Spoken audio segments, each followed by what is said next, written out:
What I'm trying to do today is a couple different things. I bought propane to try and heat up the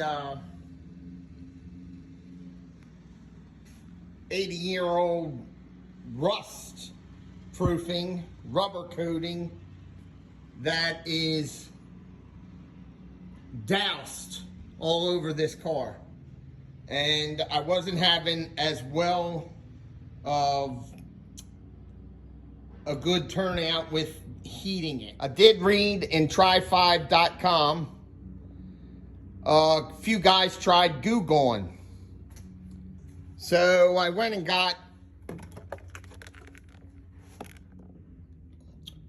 a couple bottles of this. I sprayed it on.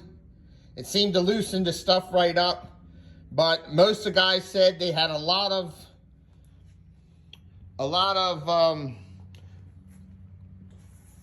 good turnout by letting it sit on there for a while. So what I'm going to do is let it sit on there until tomorrow and then try getting it off.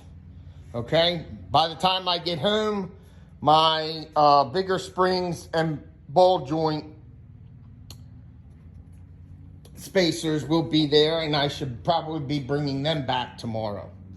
My brother made a spring compressor, goes through the shock mount, bolts to the bottom A-frame,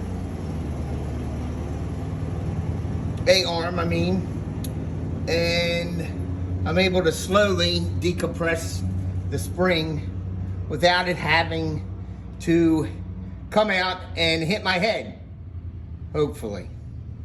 We'll see. If this is the last video, then you know it came out and hit my head. Well, looks like this side was a success. We'll get into it a little bit more. Well, we got the drum off, the spring out. Was a little bit of work. A lot of old parts on there. A lot of stuck stuff. But anyway, this side's out.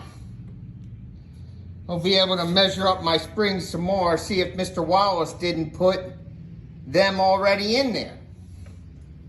So, and I got the Goo Gone just soaking away on there. Hopefully tomorrow I come back and this stuff comes right off. I hope so, because it's nasty. I can't paint over that.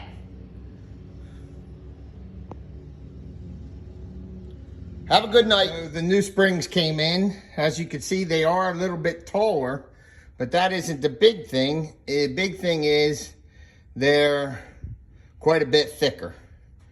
I know it doesn't look like it, but they are. So that will give rise to the front end, no doubt, and along with the spacer will allow that A-frame to go, or the A-arms to float up and down more freely and give me the rise. So the ball spacer doesn't give the rise itself, it's the bigger spring. I'm back. It's the next day. I let the Goo Gone soak on the Firewall and then used a little bit of scraping with a scraper, and then used scuff pad, and I got some lacquer thinner and went in there, put latex gloves on, and just started scrubbing. So it looks like it came out pretty good, but it's a long and tedious job. Dirty, all that kind of stuff. Hard to get to some areas, but I think I'm gonna drop the steering box. I got another one anyway, and the bottom of that firewall and frame, all that needs to be cleaned up. So, yep, there we are. That's what we're working on. Okay, see ya, bye. Well, it's been a hard day of work today on this thing. I let that stuff soak, and a lot of it came off by scraping. And then what I do is scuff pad with some lacquer thinner. But I'll tell you, that shit's on there. And it's hard, and it's dirty. And as you can see, I'm getting the majority of it off. It's just very slow and tedious. So I figured I'd give it a break and try to get my steering box off. I can't separate the shaft from the box. I got my column sitting down inside the interior, but I just can't seem to separate it. I'm gonna have to look online a little bit tonight, see if there isn't some kind of solution that I am not seeing. It was as simple as removing the steering wheel, unbolting the steering box, and pulling the column through the firewall. That out of the way, seems I got a windshield motor and a bunch of wires that are in my way. The dash shows me how to remove the wiper motor and 70-year-old brittle wiring.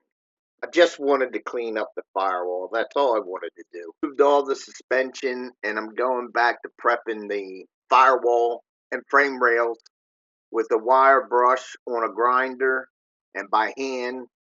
Dust removed, I clean it with lacquer thinner and wax and grease mover, ready to apply the next application of product.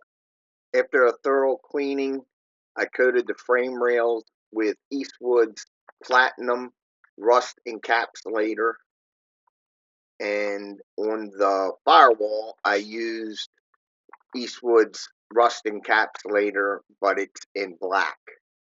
My helper was not at all thrilled to see her pool filled with toxic waste and garbage.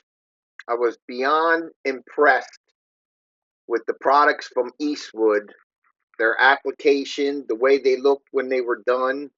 I highly recommend this product over Pour 15 every single day of the week.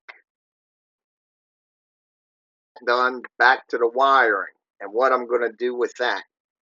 Well, I decide to remove it all and figure it out later. Firewall bare of all accessories and the wiring removed from the outside. I removed the hood, sand the firewall, and put some primer on it temporarily for my next move. I'm not quite sure what that is, but as you can see, I removed all wiring from the dash. Well, that's all I got for you guys. Hope you enjoyed the video. I got plenty more work coming on this old 55. And please consider liking and sharing, subscribing, and we'll see you next time. Appreciate it.